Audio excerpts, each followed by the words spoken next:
मारुति के लिए तुमने कब सोचा था? बिल्कुल स्टार्टिंग में या जब मारुति आई तब?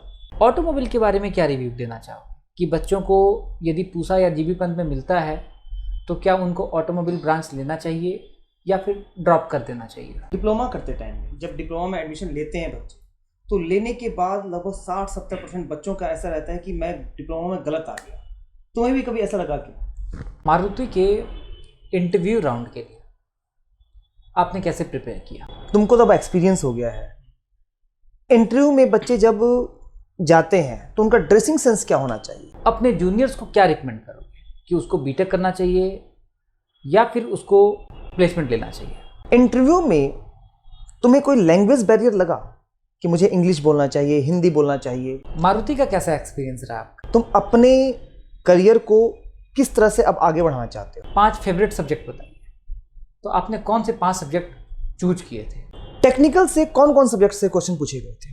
हेलो एवरीवन, आज हम लोग मिलने जा रहे हैं मिशन इंजीनियरिंग के एक होनहार स्टूडेंट्स महेंद्र सिंह से, जिसने मिशन इंजीनियरिंग से पढ़ाई की और अभी वो मारुति में एज ए JET 2 वर्किंग है। हेलो महेंद्र, कैसे हो? Hello sir, I am fine. Mahendra, सबसे पहले तो हमारे ऑडियंस को अपने बारे में बताओ, उसके बाद हम लोग आगे की बातें स्टार्ट करते हैं। तो मेरा नाम महेंद्र सिंह है और मैंने अभी लास्ट ईयर अपना डिप्लोमा कंप्लीट किया पूसा पॉलिटेक्निक ऑटोमोबाइल ब्रांच से, और उसके बाद मैंने कॉलेज प्लेसमेंट के थ्रू मारुति में इनरोल किया as a JET junior engineer training.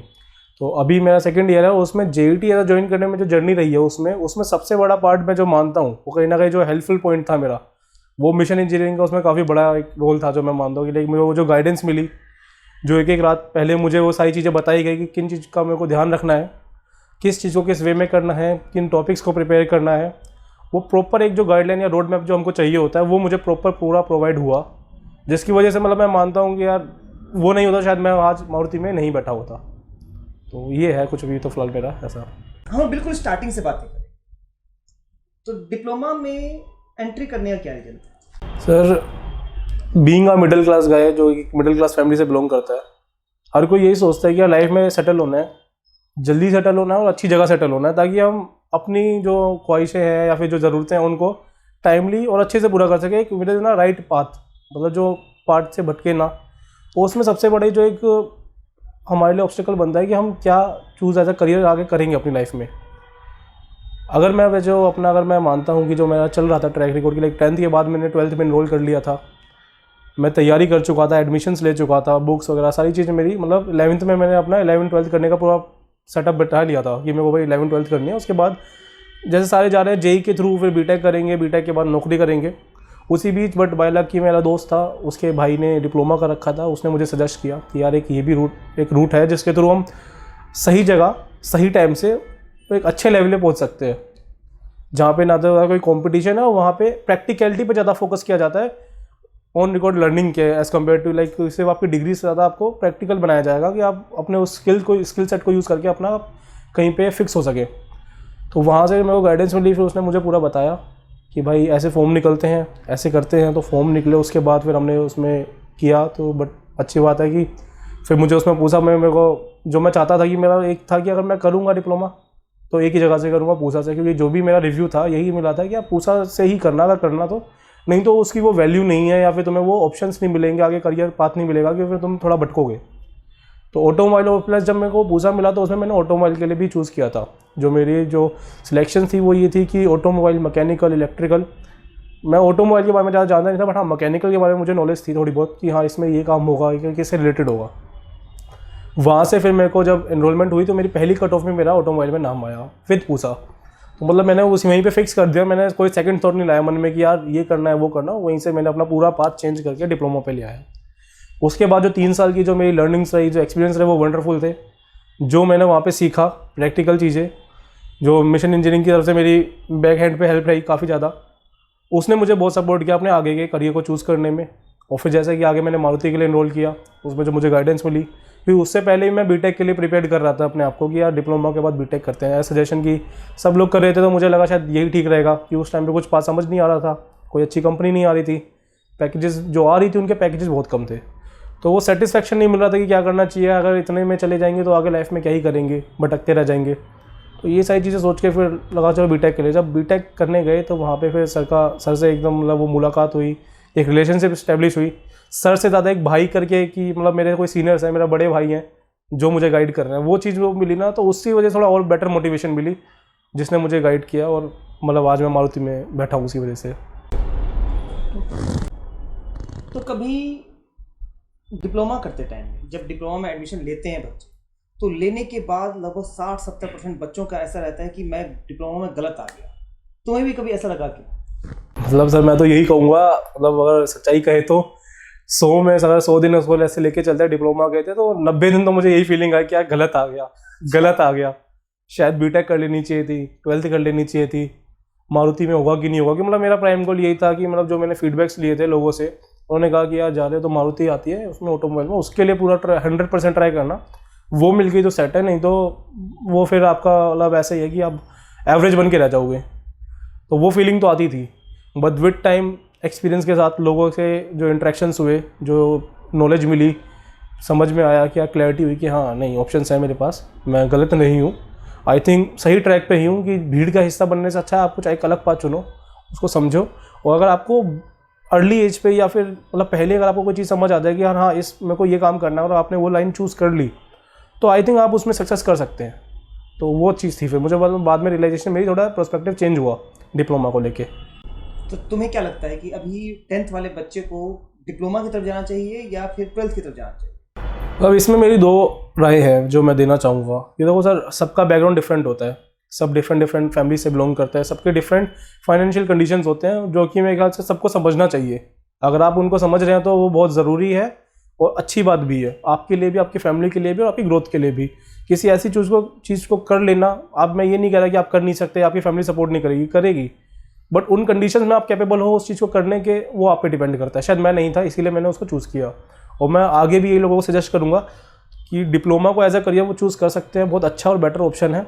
अगर आप कन्फ्यूज्ड हैं, अगर आपको चीज़ें क्लियर नहीं हैं, यहाँ पे आएंगे आपको प्रैक्टिकल नॉलेज मिलेगी, आपका एक स्किल सेट बनेगा और एक लोगों से अच्छा इंटरेक्शन होगा, जो कि मेरे को लगता है कि डिप्लोमा को अभी प्रमोट और करना चाहिए। कि मेरे ख्याल से आधे से ज़्यादा लोग इस करियर पाथ के बारे में जानते ही नहीं हैं, जो कि एक सबसे बड़ा नेगेटिव पॉइंट मुझे लगता है। तो ये है कि मैं सजेस्ट करता हूँ अभी भी लोगों को डिप्लोमा के लिए। महेंद्र, मुझे एक बात बताओ कि तुमने मिशन इंजीनियरिंग में सबसे पहले लेटरल एंट्री के लिए एनरोल किया था। आई थिंक जब तुम 5th सेमेस्टर में थे तभी एनरोल कर लिया था। तो तुम्हारा बीटेक का प्लान था रियल में या प्लेसमेंट का प्लान था? जैसा मैंने बताया कि जैसे मैं स्टार्टिंग के डेज में काफ़ी ज़्यादा कंफ्यूज था कि मैंने डिप्लोमा में गलती एडमिशन ले लिया, यार यहाँ पे मैं आके फंस चुका हूँ, और कि कंपनीज़ भी नहीं आ रही थी। 5th सेमेस्टर तक हम पहुँच चुके थे, इंटर्नशिप्स कर चुके थे, प्रोजेक्ट बना चुके थे, फाइनल ईयर था और कोई कंपनी नहीं आ रही थी, पैकेज अच्छा नहीं लग रहा था। तो लगा कि यार आई थिंक अब हमको बीटेक की तरफ प्रोसीड करना चाहिए, और बीटेक के लिए बिना किसी गाइडेंस के मैं फंस जाऊँगा।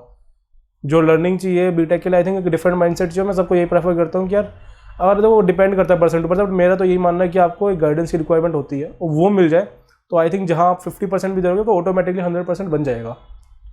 तो ये था कि पहले प्लान तो मेरा बीटेक का ही था, बट मैंने जैसा बताया कि वहाँ पे जब मैं गया, मारुति का आना हुआ, उन्होंने हमको पैकेज अपना ऑफ़र किया, जो ऑफ़र किया मारुति ने। इनरोलमेंट के बाद फिर मुझे गाइडेंस मिली कि तुम्हें ट्राई करना चाहिए। जैसा कि मैंने आपको बताया कि सर के साथ, सर से ज़्यादा एक भाई वाला रिलेशन था, तो मुझे इन एंड आउट पूरा समझते थे, जानते थे, बैकग्राउंड भी समझते थे मेरा कि क्या है। तो उन्होंने मुझे सजेस्ट किया कि आप मारुति में तुम इनरोल करो, डिसीजन जाना है कि नहीं जाना वो चलो बात का है, एटलीस्ट पहले तुम अपने क्लियर करके अपने आप को प्रूफ तो करो कि तुम उस चीज़ के लिए कैपेबल हो कि नहीं। जनरली हम लोगों से सुन लेते हैं कि यार मुझे नहीं करना, करना ना करना एक दूसरी बात है, बट अपने आप को प्रूफ करना कि आप उस चीज़ को कर सकते हो, बट आप विलिंगली नहीं कर रहे, तो वो 2 चीज़ें हैं। तो सर ने मुझे वही गाइड किया, और उसके बाद मुझे उसके बारे में समझाया कि क्या इंपॉर्टेंस है, क्या मुझे आगे पाथ चूज़ करना चाहिए। इसीलिए मैंने उसको एक ट्राई दिया, वो ट्राई मेरा हिट हुआ और रिजल्ट्स में है सामने। महेंद्र, पूसा ऑटोमोबाइल का आपका एक्सपीरियंस कैसा रहा? पूसा ऑटोमोबाइल का मेरा एक्सपीरियंस थोड़ा सा मिक्स्ड कहूँगा मैं, अगर मैं एकदम फेयर नोट कहूँगा ये सारी बातें, कि चीज़ें बेटर थी बट बेस्ट हो सकती हैं, अभी भी पॉसिबिलिटी है वहाँ पे चीज़ें होने की अच्छी।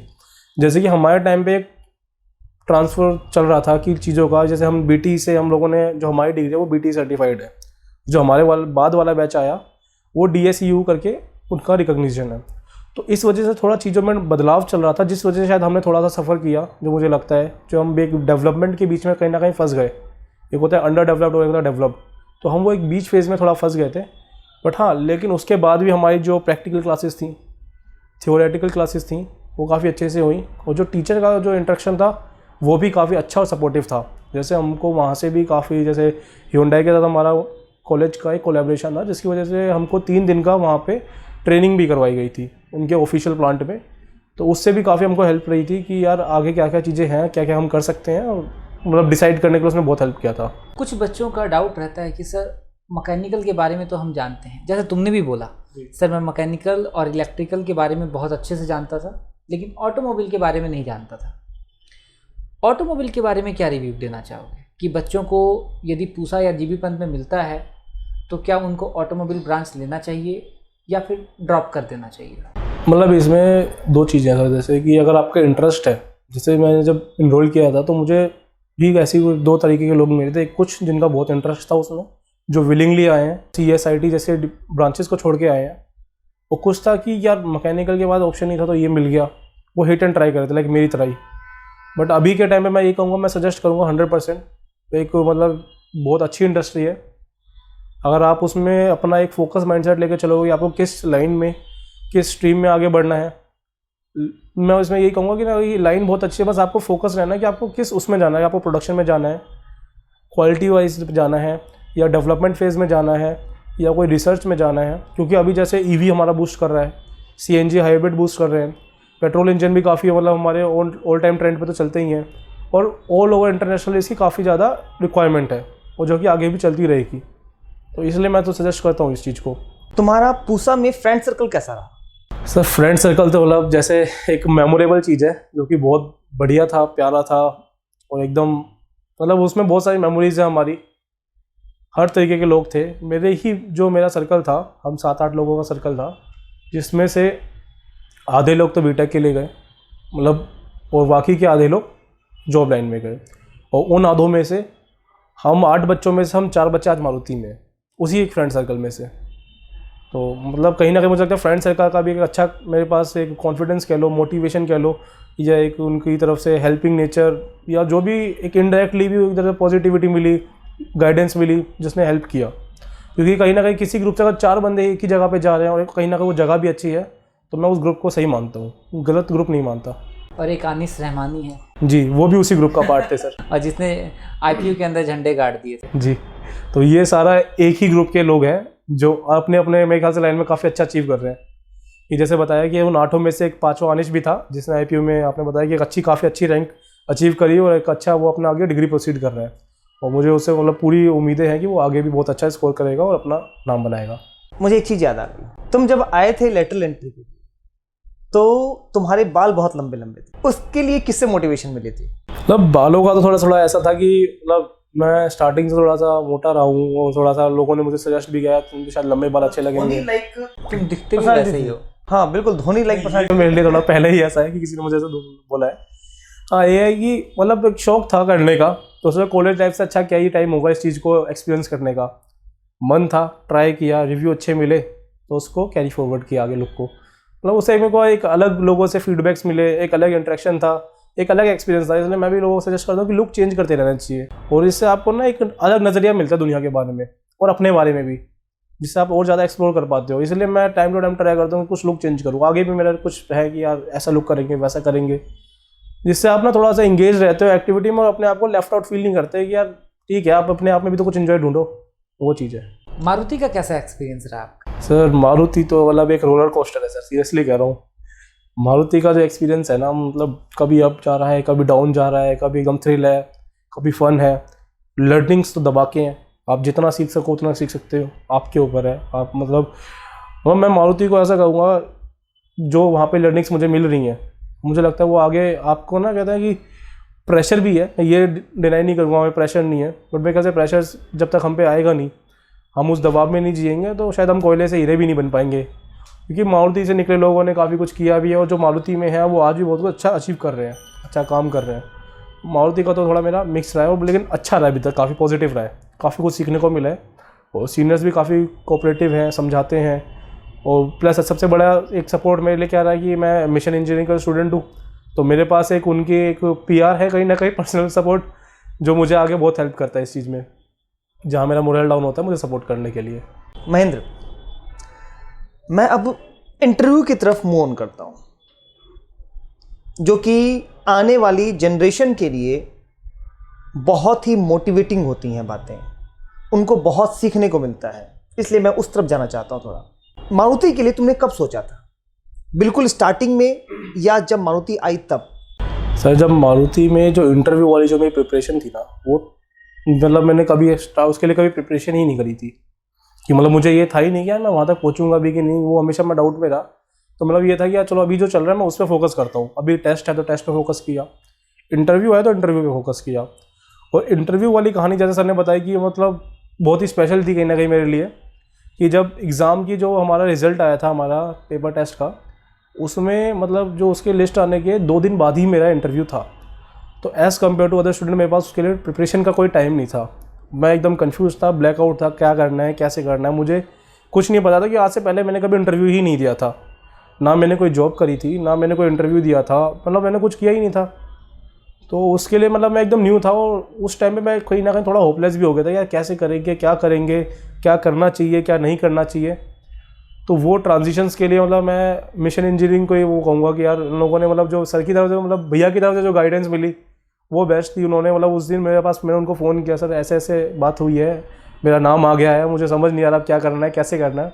तो उन्होंने मुझे बस एक लाइन कही, तू टेंशन मत ले, तू सीधा यहाँ ऑफिस अपना ट्यूशन आ जा, हम बैठ के सब हो जाएगा, तू आ जा, मैं तैयारी करा दूँगा, वो टेंशन मत ले। उन्होंने कुछ लिस्ट ऑफ आइटम्स मुझे बताए जो कि मैं भैया को ही बोलूँगा कि वो एक बार रिकॉल करे, जो कि आगे लोगों के लिए भी काफ़ी हेल्पफुल रहेंगी और कहीं ना कहीं वो भी प्लस पॉइंट थे मेरे सिलेक्शन में। मैं अपने एक्सपीरियंस से यही बता सकता हूँ फिर। और तुम्हारे सिलेक्शंस के बाद जो तुमसे मेरी बात हुई थी, मुझे तो आज तक क्वेश्चंस भी याद है मारुति में क्या क्या पूछे गए थे।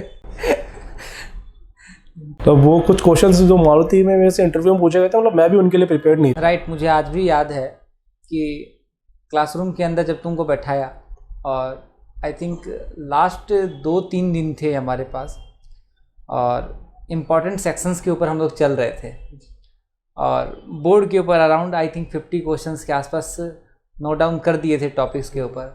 और जब मैं पूछ रहा था तो मुझे लग रहा था कि पता नहीं क्या होगा, ठीक। लेकिन सबसे अच्छी बात ना कि तुमने हार नहीं मानी, ठीक। तुमने उस टाइम में एक हमारा एफर्ट और उसको तुमने एग्जीक्यूट कर दिया, ठीक है।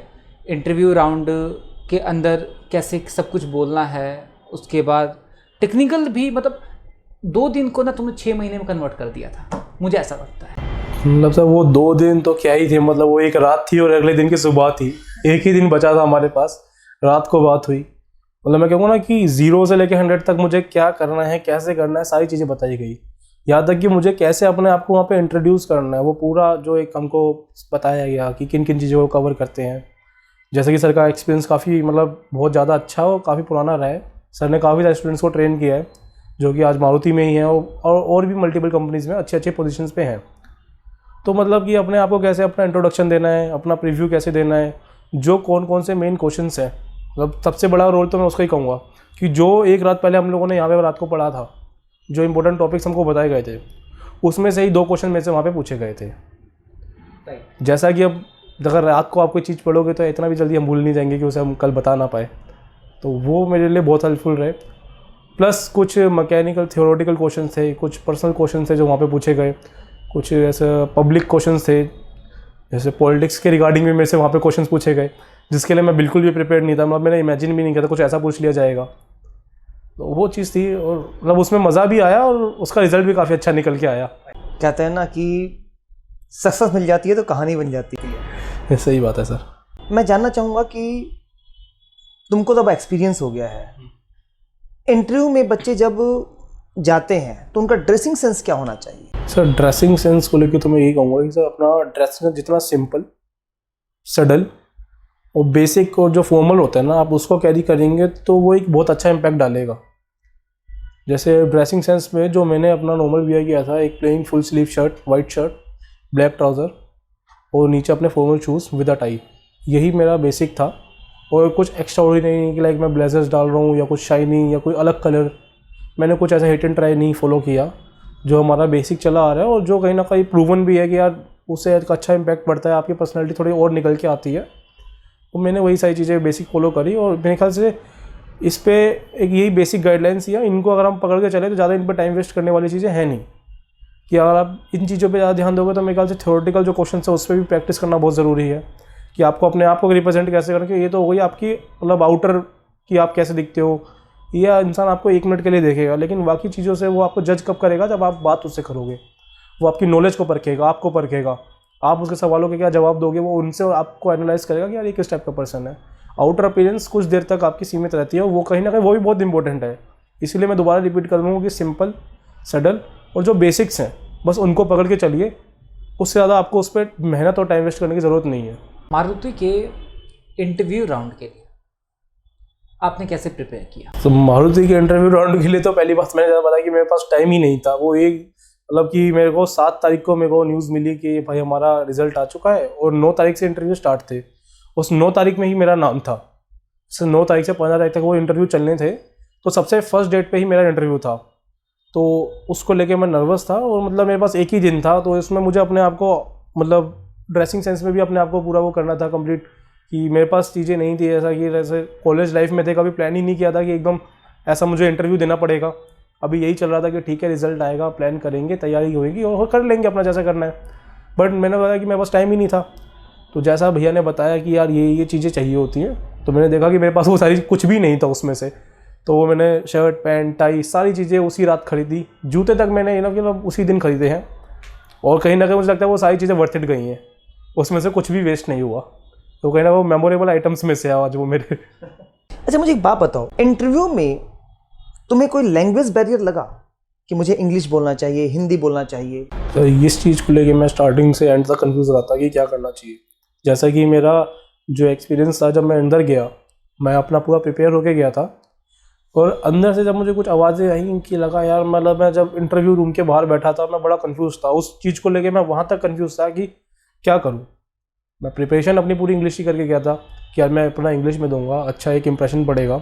जैसा कि हम नॉर्मली सबका ही लगता है कि इंग्लिश में बोलेंगे तो इंप्रेशन पड़ेगा, बट मुझे लगता है लैंग्वेज वो चूज़ करो जिसमें आप कॉन्फिडेंट हो, जिसमें आप अपनी चीज़ समझने वालों को समझा सकते हो।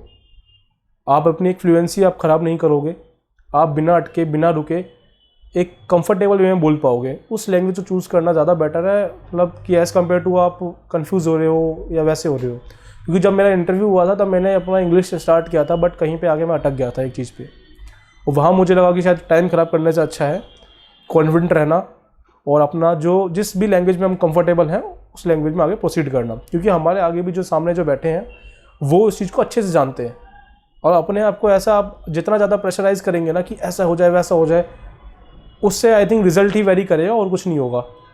तो कॉन्फिडेंट होके, उनको पता है कि हम सारे न्यू कमर्स हैं, अभी हम कॉलेज से पास आउट हुए हैं, हमारे लिए भी पहली कंपनी है, तो कहीं ना कहीं मेरे ख्याल से वो लोग भी उस चीज़ को अंडरस्टैंड करते हैं। वो भी हमसे ज़्यादा एक्सपीरियंस लेके बैठे हैं, वो डेली हमारे जैसे लाखों हज़ारों स्टूडेंट्स को ऐसे देखते होंगे। तो being confident and comfortable language, मैं इसी को आगे कहूँगा कि मैंने अपना हिंदी में ही आगे अपना इंटरव्यू किया था। जनरली टेक्निकल इंटरव्यूअर की तरफ से एक क्वेश्चन पूछा जाता है कि आपका कोई भी 5 फेवरेट सब्जेक्ट बताइए, तो आपने कौन से 5 सब्जेक्ट चूज किए थे? तो जैसे मेरे थ्योरी सब्जेक्ट्स जो मुझे लगता है उसमें मैं थोड़ा बेटर था, जैसे आपका इंडस्ट्रियल मैनेजमेंट हो गया, या आपका फ्यूल रिसोर्सेज का जो मैनेजमेंट रहता है वो हो गया, या आपका जो विद इन कंपनी मैनेजमेंट है, लेबर लॉज है, इन सारी चीज़ों में ये जो सब्जेक्ट्स थे हमारे, उसमें मैं कंफर्टेबल भी था और कॉन्फिडेंट भी था। तो मैंने यही सारी चीज़ें वहाँ पे रखी। और जैसा कि सर का सवाल था कि टेक्निकल क्वेश्चन के लिए पूछा जाता है कि भाई आपका टेक्निकल फेवरेट कौन सा था, तो यही वहाँ पे मुझे रिवर्ट मिला कि भाई तुम्हें पता है ना कि तुम जिस पोस्ट के लिए आ रहे हो वो एक टेक्निकल पोस्ट है। तो वहाँ पे मैं थोड़ा सा घबरा गया था कि यार शायद मैंने सब कुछ ख़राब कर दिया है। और फिर मैंने उस चीज़ को संभाला, कहा कि सर मुझे आता है, तो उन्होंने मुझसे कुछ काउंटर क्वेश्चन किए और मैंने 100% सक्सेसफुल उसका आंसर दिया, जिसका मेरे ख्याल से एक बहुत अच्छा और पॉजिटिव इम्पैक्ट उन पर गया। नॉर्मली डिप्लोमा के बच्चों को टेक्निकल में दिक्कत नहीं होती है, नॉन टेक्निकल में बहुत प्रॉब्लम फेस करना पड़ता है, जैसे एप्टीट्यूड हो गया, रीजनिंग हो गया। तुमने उस चीज़ को कैसे संभाला? जैसा सर आपका सवाल है कि हम टेक्निकल तो कहीं ना कहीं टैकल कर लेते हैं, लेकिन जो ऐसे रीजनिंग वाले चीज़ पोर्शन हो गया, एप्टीट्यूड वाला पोर्शन हो गया, इसका कहीं ना कहीं जो मेरा मेन सपोर्ट सिस्टम था वो ये था कि जैसे मैंने आपको बताया कि मैं लेटरल एंट्री की तैयारी कर रहा था बीटेक के लिए, तो उसमें हमारे पास ये दोनों सब्जेक्ट थे और उसकी हमारे डेली बेसिस पे प्रैक्टिस सेशंस होते थे। हमारे पास उसकी वर्क बुक्स थी, हम उस पर डेली प्रैक्टिस कर रहे थे, तो जिसकी वजह से मैं बहुत ज़्यादा कॉन्फिडेंट और उसको लेके अंडर प्रेशर नहीं था कि यार ये मैं तो फेस कर ही नहीं पाऊंगा। तो इसका ये मेरे पास बेनिफिशियल पॉइंट था और मैंने कहीं ना कहीं उसकी प्रैक्टिस कर रखी थी, इसीलिए मैं उसको ईजिली क्रैक कर पाया। टेक्निकल से कौन कौन सब्जेक्ट से क्वेश्चन पूछे गए थे? सर टेस्ट में हमारे जो टेक्निकल सब्जेक्ट्स थे उनमें से थर्मोडायनेमिक्स के क्वेश्चन थे, fluid mechanics, strength of material और आपका आईसी इंजन। ये कुछ मेजर सब्जेक्ट्स थे जिसमें से हमारे पास सबसे ज़्यादा क्वेश्चंस आए थे। और इंटरव्यू में किन सब्जेक्ट से क्वेश्चन पूछा गया था? इंटरव्यू में भी सर इन्हीं 4 टॉपिक्स को बहुत ज़्यादा फोकस किया गया था और इन्हीं के अराउंड क्वेश्चन सारे जनरेट किए गए थे। अगर मैं पूछूं कि किस सब्जेक्ट से, कोई पर्टिकुलर एक सब्जेक्ट से ज़्यादा क्वेश्चन पूछे गए थे तुमसे? Sir I think IC engine, जो इंजन रिलेटेड जितने भी हमारे क्वेश्चन थे, कंपोनेंट्स हो गए, मटेरियल हो गया, उससे ज़्यादा हमारे क्वेश्चन पूछे गए थे इंटरव्यू में। अच्छा, इंटरव्यू में कौन सा क्वेश्चन पूछा गया, ये कुछ बता सकते हो? सर ये थोड़ा सा कॉन्फिडेंशियल टॉपिक है, इसको मैं आपको शेयर कर दूंगा, but I think of camera share करना थोड़ा ज़्यादा बेटर रहेगा, इसको हम ऑफ कैमरा रखते हैं फिर। तो महेंद्र, तुमने लीड का एग्जाम दिया था? जी सर, दिया था मैंने लीड का एग्जाम। अच्छा, दिया था, तो उसका क्या रीजन था देने का? रीज़न यही था कि मतलब फॉर्म फिल कर चुके थे, आधी तैयारी भी कर चुके थे, और जैसा कि बीच में मारुति में सिलेक्शन हो गया तो उसके बाद तैयारी कहीं ना कहीं करनी छोड़ दी थी, और सोचा एक बार ट्राई करके देख लेते हैं, फॉर्म तो भरा ही हुआ है, तो मैंने उसका फॉर्म फिल किया था और एग्ज़ाम भी दिया था। तो क्या रिजल्ट रहा था उसका? सर उसमें जो मेरी एग्ज़ाम में रैंक आई थी वो अराउंड 100 रैंक आई थी मेरी। हाँ, तुम्हें तो याद भी नहीं होगा ना? वही, अब तो काफ़ी टाइम हो चुका है सर। काफी टाइम नहीं, मारुति में सिलेक्शन जो हो चुका है। हाँ, ये भी एक रीज़न हो सकता है। मारुति ने बुलवा दिया उसको। तो तुम्हें कभी ऐसा लगा कि मैं बेटर होता कि बीटेक कर लेता? सर ऐसी फीलिंग कई बार आई, मैं ये नहीं कहूँगा कि कभी नहीं आई, कई बार आई ऐसी फीलिंग कि लगा, क्योंकि जैसे मैंने बताया कि हम कॉलेज मतलब एक फ्रेशर्स थे जो कॉलेज से जस्ट पास आउट किए थे, उसके बाद हमें काफ़ी बड़ी एक जो प्लेटफॉर्म मारुति सुजुकी उसमें एंटर की है, तो उसके हिसाब का वहाँ पे प्रेशर भी था, वर्कलोड भी था, चीज़ें भी थी, जो मल्टीपल चीज़ें हमको फेस करनी पड़ रही थी। वहाँ पे कई बार थोड़ा सा अपने डिसीजन पे डाउट होता था कि शायद या बीटेक कर लेते तो शायद और अच्छी बेटर अपॉर्चुनिटी मिल पाती, कहीं और होते तो शायद और अच्छा कुछ वर्क कल्चर या वैसा कुछ होता, but within time realize हुआ कि नहीं यार, यही रियलिटी है और यही काफ़ी आई थिंक मैं बेस्ट पोजीशन पे हूँ। जब मैंने अपने सराउंडिंग में चीज़ों को ऑब्जर्व किया, अपने नोन्स से जब मैंने डिस्कस करी चीज़ें, तो उन्होंने मुझे काफ़ी गाइड किया, और अपना एक्सपीरियंस जब मैंने भैया से शेयर किया कि भैया ऐसा है वैसा है, मेरे पास प्रेशर आ रहा है, थोड़ा ये है, तो उन्होंने भी मुझे ये चीज़ समझाई कि जब आप नए नए कई जगह पे ज्वाइन करते हैं तो ये चीज़ें कॉमन है, होती हैं, और विद इन टाइम आप इसके साथ कंफर्टेबल हो जाएंगे। तो आज जैसा कि मुझे 1 साल से ऊपर हो चुका है कंपनी में काम करते हुए, तो मैं उस चीज़ को कॉन्फिडेंटली कह सकता हूँ कि ये स्टार्टिंग में आपको ये डाउट्स आएंगे, आप हमेशा अपने डिसीजन पे डाउट करेंगे कि यार मैंने सही किया कि गलत किया, शायद मुझे बीटेक में होना चाहिए था, क्योंकि कहीं ना कहीं आपके बैक ऑफ द माइंड में कंपैरिजन भी चलेगा कि जो आपके डिप्लोमा के दोस्त थे या जो आपके साथ एरिया के या डिप्लोमा के कोचिंग्स के जो दोस्त थे वो लोग बीटेक कर रहे हैं, शायद वो कुछ अलग कर लेंगे, अच्छा कर लेंगे, या उनकी लाइफ में कुछ अलग चल रहा होगा, तो आपको उसको देख के लगेगा कि आप स्ट्रगल कर रहे हो कंपनी में।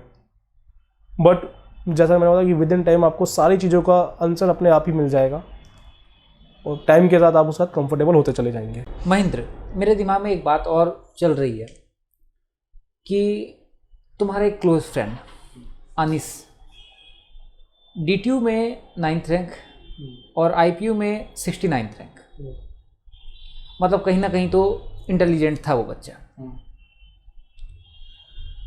उसने आई थिंक मारुति ड्रॉप किया जी, और तुमने मारुति के अंदर प्लेसमेंट लिया। अब तुम लोग की जब बात होती है तो तुम अपने जूनियर्स को क्या रिकमेंड करोगे कि उसको बीटेक करना चाहिए या फिर उसको प्लेसमेंट लेना चाहिए? जैसे मैंने स्टार्टिंग में भी एक चीज़ बताई थी कि सबका एक अपना बैकग्राउंड होता है कि क्या चीज़ आप कर सकते हो क्या नहीं।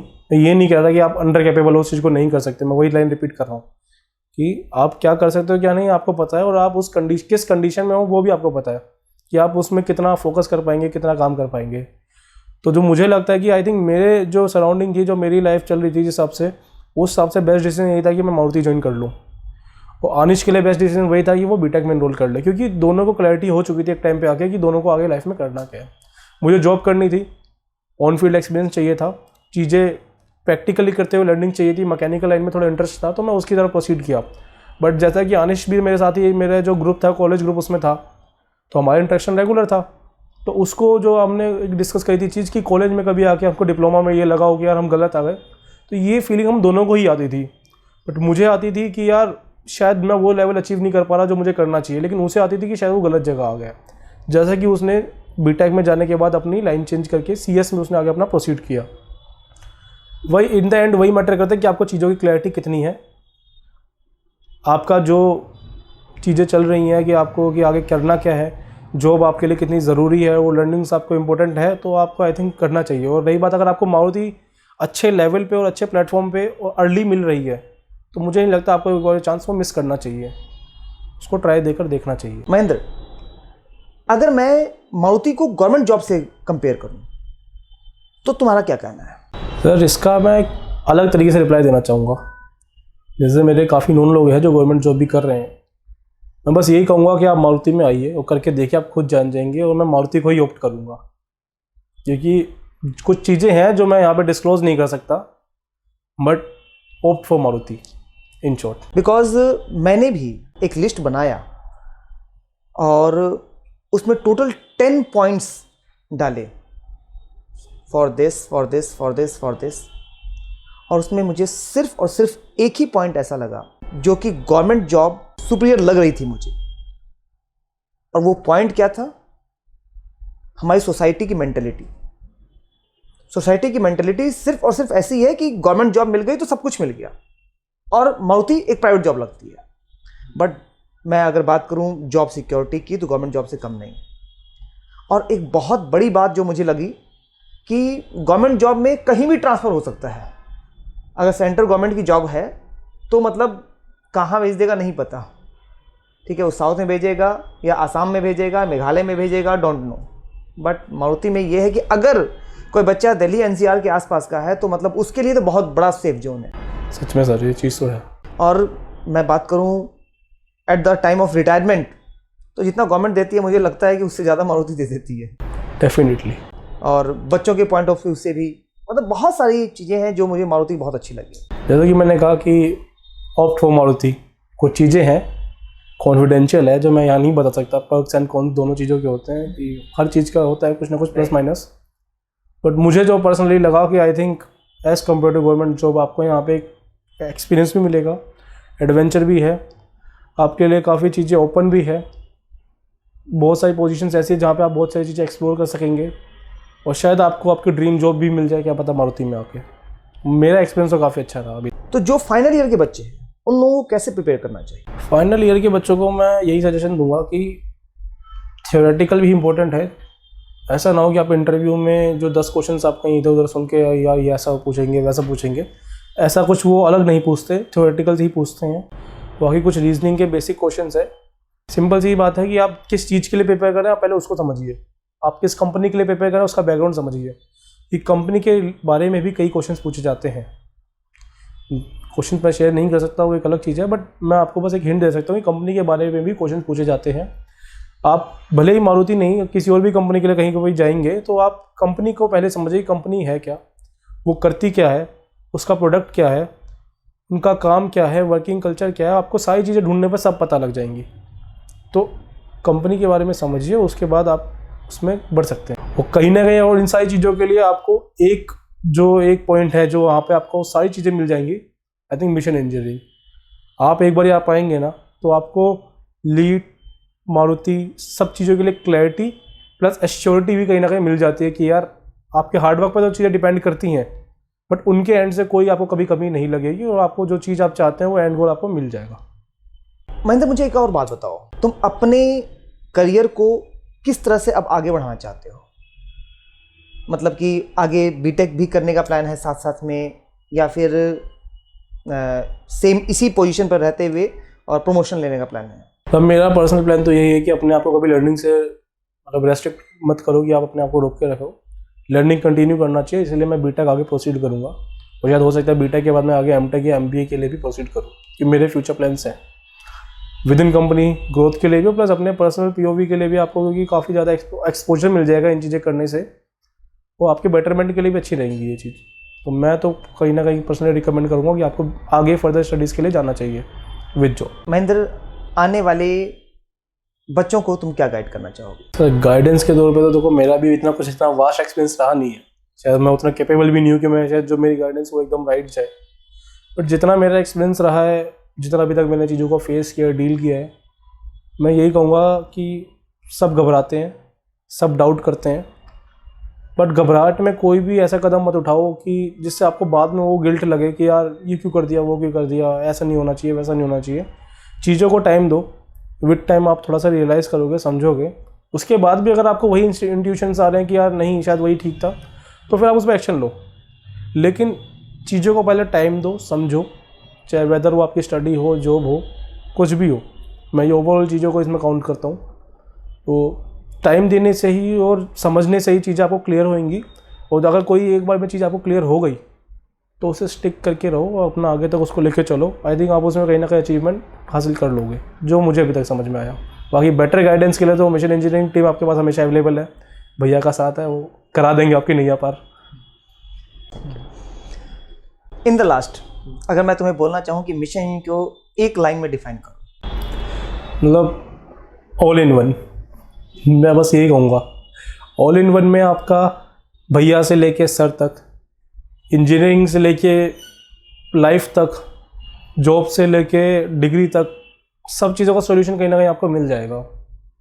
वो इसलिए मैं कहूँगा ऑल इन वन, मतलब mission engineering is all in one. Thank you so much. Mahendra, तुम मिशन इंजीनियरिंग कैसे पहुँचे? सर, मिशन इंजीनियरिंग का जैसे जो रास्ता मुझे मिला, मैं दिल्ली का ही जैसे बताया कि रहने वाला हूँ, मेरी फैमिली यहीं स्टे करती है, तो मैं मेट्रो से कम्यूट करता था अपने कॉलेज के लिए।